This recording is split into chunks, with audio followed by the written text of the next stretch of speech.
नमस्कार विद्यार्थियों, आज हम पढ़ेंगे पाठ 2 का पद 3। विहस्य लखनऊ बोले मृदुबानी, अहो मुनीश महाभट मानी।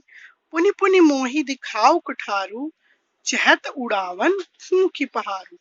अर्थात जब परशुराम लक्ष्मण जी के वचनों से क्रोधित होकर उन पर गुस्सा करते हैं, तब लखन जी हंसकर मृदुबानी कोमल वचनों के साथ परशुराम जी से कहते हैं, अहो मुनीश महाबट मानी, मैंने आपको मुनि श्रेष्ठ महान ज्ञानी माना था, परंतु आप पुनि पुनि मोहि दिखाव कुठारू। पुनि पुनि मतलब बार बार मुझे कुठारू मतलब फरसा दिखा रहे हो। चहत उड़ावन फूंक की पहाड़ू, ऐसा लगता है कि तुम फूंक से पहाड़ को उड़ाना चाहते हो। यहाँ कुंबड़ बतिया को नहीं, यहाँ मतलब यहाँ, कुंबड़वतिया मतलब कमजोर व्यक्ति, ऐसा कमजोर व्यक्ति कोई को मतलब कोई नहीं है। जे तर्जनी देख ही मर जाए, जो तुम्हारी बार बार तर्जनी को देखकर, जो तर्जनी मेरी तरफ आप इशारा कर रहे हो तर्जनी से, उसको देखकर मर जाएगा। देखी कुठारू सरासन बानू, मैंने तुम्हारा कुठारू मतलब फरसा और वाण देखकर ही मैं कचुकहा सहित अभिमाना, तुम्हें कुछ सहित अभिमान सहित कुछ कहा था। भृगुसुत समझू जिनेऊ विलोकी, भृगुसुत, भृगुसुत मतलब परशुराम जी, जो भृगु उनके पिता हैं, समझकर जानकर, और जनेऊ, जनेऊ जो गले में पंडित लोग पहनते हैं जनेऊ, उसको देखकर, विलोकी मतलब देखकर, जो कछु कहूं सहोरी से रोकी, और जो कुछ भी मैंने कहा सुर महिसुर हरिजन अरुगाए।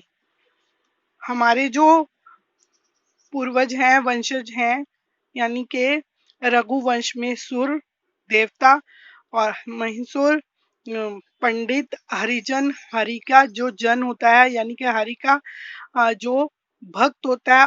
अरु मतलब और, गाय, गाय मतलब गाय।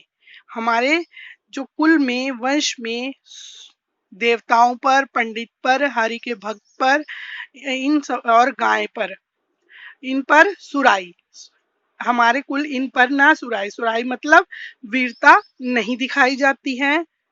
बंधे पापू अपकीर्ति हारे, इससे पाप के हम भागीदार होते हैं, और अगर इनसे हार जाएं तो संसार में अपकीर्ति भी होती है।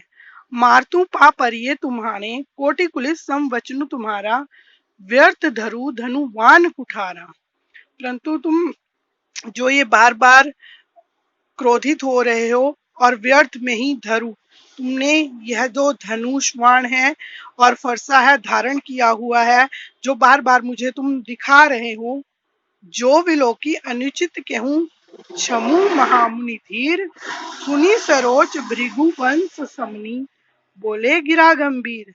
जो विलोकी, जिसको देखकर अनुचित, जो अनुचित बातें मैंने कही हैं, क्षमु क्षमा कर दीजिए महामुनि, आप तो धीर पुरुष हैं, मैंने जो गलत अनुचित बातें आपसे कही हैं उनको क्षमा कर दीजिए। सुनी सरोष, यह सुनकर भृगुवंश समनी, और भृगुवंश के जो दीपक हैं परशुराम जी, गिरा गंभीर, गुस्से से बोले।